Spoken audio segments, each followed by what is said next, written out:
believe this is extremely important, how you take it. Because if it goes directly into the oral route, which is the first one here, we have to deal with liver metabolism, right? We have to deal with the gut. We have to deal if it gets absorbed or not, if it's a fat molecule, or if you made it water soluble. So all these components change. One of the things we find though is, I don't know if you ever ate an edible with THC, there's a sense of a body high. So it actually goes into your physical system and you feel it in your body. So this is good for people that have physical problems, right? It can be like Parkinson's, with the trembling, or it can be pain. I want to think about an oral route because I want that to happen, right? Also, when I eat cannabinoids in the gut, they tend to last longer than when I take it inhalation.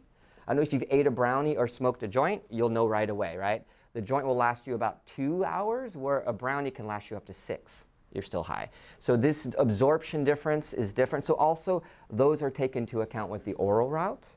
What we find today is we find a lot of edibles. People have, there's a lot of, chefs that came into the cannabis industry that have these incredible things.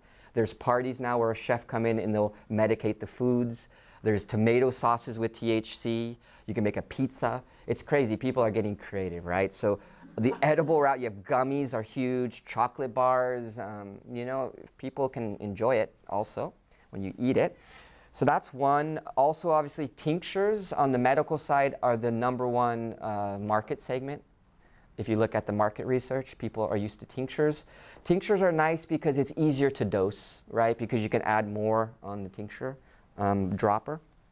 There's also capsules.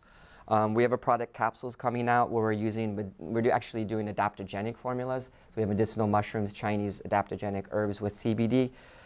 So that's another one, is in capsules where you can infuse them that way. So that's the main oral route. Another one we need to talk about is the topical. So the topical goes back to the slide on the skin, how there's massive CB1 and CB2 receptors in the skin.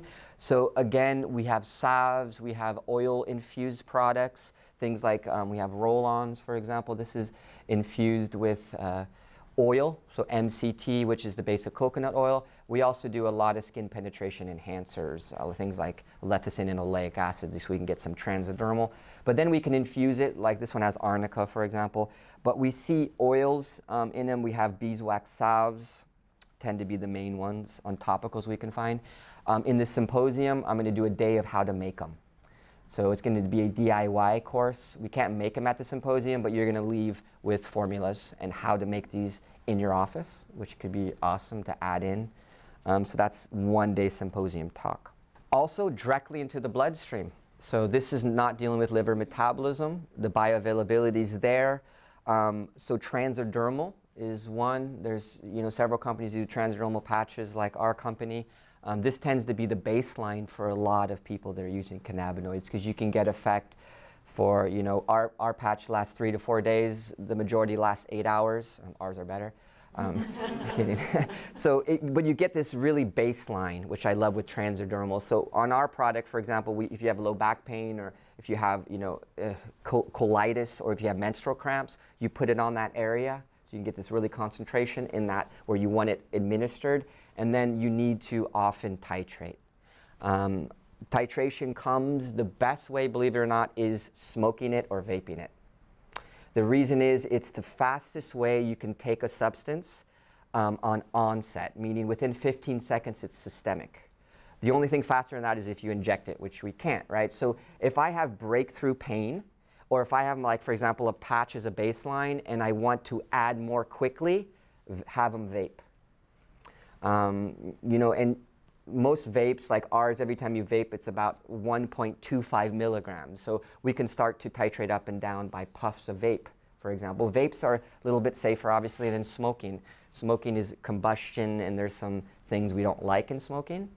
On the same side, there's been a lot of research that there's a lot of evidence showing that you don't get lung cancer if you smoke cannabis every day your whole life. It's not like nicotine. And they've also seen that actually lung cancer is helped by smoking. So, it's a safer way. There's some stigma on inhalation, right, with vaporizers, but in this titration tool, it's the best. So I do ask my patients to have vapes in their sack or in their pocket. Last one I want to talk about is the oral mucosa, a buccal delivery system. That's through lozenges and through sublinguals. That's directly into the bloodstream. For example, there's sprays you can spray, and you'll know exactly every pump's 1 milligram. So again, you can titrate up and down depending. So sublingual is a great way to get directly into the bloodstream. They're usually ethanol-based, because ethanol is one of the best transdermal substances on the planet, believe it or not. Brings everything into the system. So that's why ethanol tinctures are great, which we use in Chinese medicine.